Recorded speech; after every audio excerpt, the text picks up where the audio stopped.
Hello guys, welcome once again. My name is Vito. I'm so excited to meet you guys. Today we're gonna talk about l'imparfait, le temps imparfait. Alright? I know you got so many questions about that, but today we are going to break all the mysteries one more time. Whew.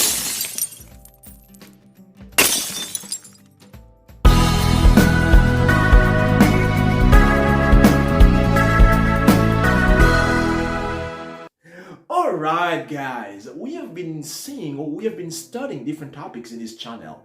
If you've not yet subscribed, please, could you subscribe in this channel? Thanks as you've done that, right? So guys, remember last time we were talking about the past, alright? We're still talking about the past in French.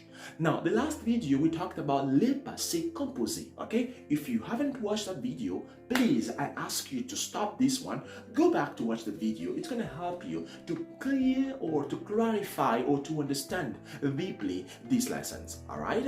Now, we say the passé composé, it's a tense in French that is used daily to express the finished event in the past, okay? So we've learned, all the details in that video. Now, still in the past, there is also a very common tense used in French to express some event in the past.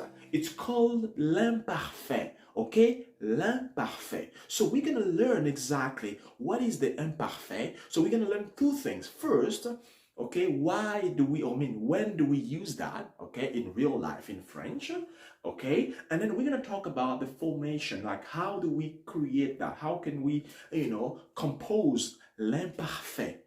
So we're going to learn some strategy, okay, on how to fix it and how to acquire that, right? So let's now start to talk about why and when do we need le temps imparfait, okay? Whew. Alors, le temps imparfait est utilisé pour exprimer les habitudes dans le passé. We use l'imparfait, okay, to express about habit in the past. All right? So what you used to do in the past, you're talking about an habit in the past. For example, I was eating every morning. All right? So in this context, I'm expressing an habit. Je mangeais chaque jour, chaque matin. Okay? So of course, we're going to learn about how can we make it. But for now, we're learning first the reasons and when do we use l'imparfait. Okay? When you want to talk about an habit of something that you have been doing in the past, this is the moment where you are going to use l'imparfait, okay? That's the number one. Number two reasons why we use l'imparfait, it is when we tell a story. We do a narration, right? We tell a story, okay? A repeated action or a story of something that happened in the past. All right, so you are describing a story in the past. All right, the description of a story in the past. Okay, once upon a time I was this, I was that, I was this. All right, so you are describing, all right, a story in the past, a continued story. Now, while we have learned in the passé composé, it's a finished event. So it started and its end. But in l'imparfait, we have a continuity. You are talking about a continuous event that happened in the past, or that was happening in the past. Please get ready, all right? Just don't stress out. We're gonna go slowly so you can understand with more examples as we move on, all right? So guys, we not spend much time in theory, all right? Talking about the theory about l'imparfait. Okay, so straight away, the way you can just summarize it, okay? So we use l'imparfait when we want to describe an event in the past, okay? Descriptions in an event in the past, the continuity of what I was doing in the past, all right? And then we're also talking about an habit about what you used to do in the past, all right? So that's when we use l'imparfait, Okay, now with more exercises, it's gonna be making sense to you. All right, very good. Now let's go on how do we formulate l'imparfait, and of course we're gonna be giving some examples on how you can learn it more and acquire that. All right, but don't forget, if you got any questions, do not hesitate to ask on the comment section. I will be glad to answer you as soon as possible. All right. So guys, now let's see how do we form l'imparfait, okay? So we are going to learn the triggers on how to use it. But first of all, let's talk about the endings, okay? The ending of the tense, l'imparfait in French, all right? So there we go. For the first person, we have it written AIS, now I'm talking in French, AIS or in English, AIS, all right? The first person. The second person, A. The third person, A also, okay? A. And then we have aient, and then we have ié, and then we have A. So what do I mean by that? We have the first person, the second and the third, and the first and the second of the plural, it has the same pronunciation. So A. Okay? Very simple. Those are the endings. So this is exactly what we are going to be used to end the verbs in l'imparfait. So we're going to put it there, this side, all right? It can go there. Now, what will be the prefix of the verb in imparfait? So you are going to use the verbs in present. For instance, let's say the verb avoir, okay?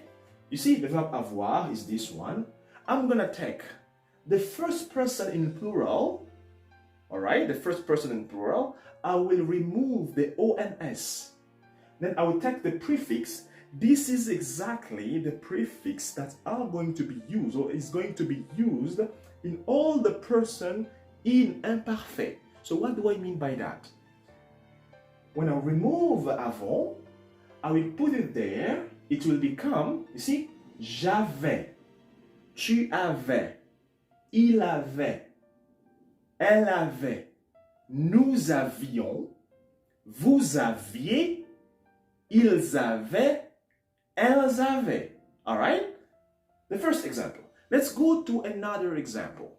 So we have the case of le verbe faire, the verbs to do in French. Okay? So you can see that the first person of plural, the nous, the prefix, it's basically used to form the prefix of each person, of every person in the imparfait.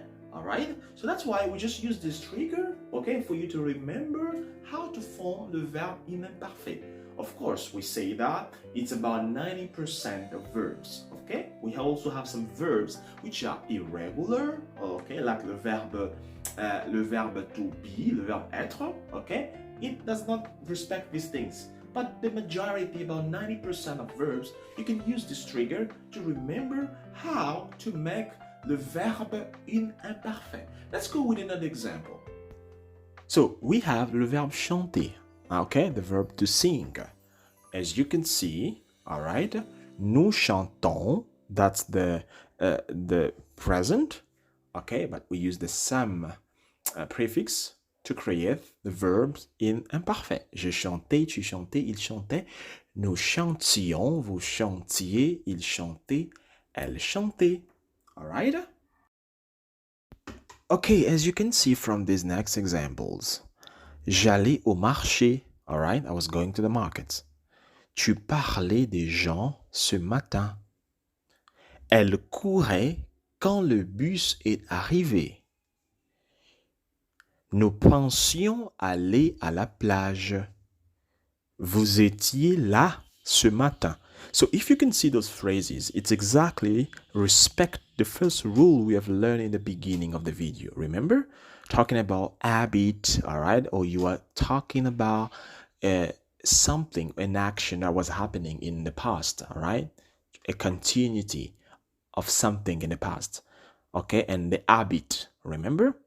For example, I was going to the market. So it's like, okay, it's something that I was doing all the time, right?